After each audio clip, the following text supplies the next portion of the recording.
अस्सलाम वालेकुम। आज हम 9th class English chapter number 2 की पैराग्राफ नंबर 1 की ट्रांसलेशन करेंगे। पैट्रियोटिज्म, हुब्बुल वतनी।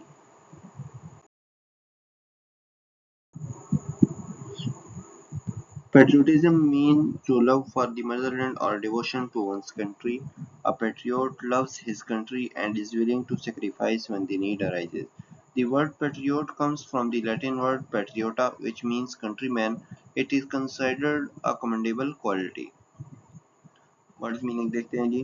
पैट्रियोटिज्म हुब्बुल वतनी, मदरलैंड मादरे वतन, डिवोशन अकीदत, पेट्रियोट हुब्बुल वतन, विलिंग तैयार, आमादा या रजामंद, सेक्रीफाइस कुर्बानी देता है, कंट्रीमैन हम वतन, कम्स निकला है, कंसिडर्ड समझा जाता है, कमेंडेबल काबिल तहसीन, क्वालिटी खूबी, Latin लातीनी।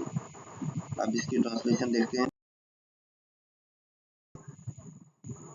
Patriotism means love for the motherland or devotion to one's country.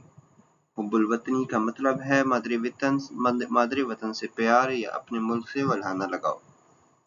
A patriot loves his country and is willing to sacrifice when the need arises. एक मुहिब्बे वतन को अपने मुल्क से प्यार होता है और ज़रूरत पड़ने पर कुर्बानी देने के लिए तैयार रहता है। The word patriot comes from the Latin word patriota, which means countryman. लफ्ज़ पैट्रियोट लातीनी लफ्ज़ पैट्रियोटा से निकला है, जिसका मतलब है किसी मुल्क का बाशिंदा। इसके मुकम्मल पैराग्राफ की ट्रांसलेशन देखते हैं। हुब्बुल वतनी का मतलब है मादरे वतन से प्यार या अपने मुल्क से उल्हाना लगाओ। एक मुहिब्बे वतन को अपने मुल्क से प्यार होता है और ज़रूरत पड़ने पर कुर्बानी के लिए तैयार रहता है, दिल से तैयार रहता है। लफ्ज़ पैट्रियोट लातीनी लफ्ज़ पैट्रियोटा से निकला है, जिसका मतलब है किसी मुल्क का बाशिंदा। इसे एक काबिल तहसीन खूबी समझा जाता है।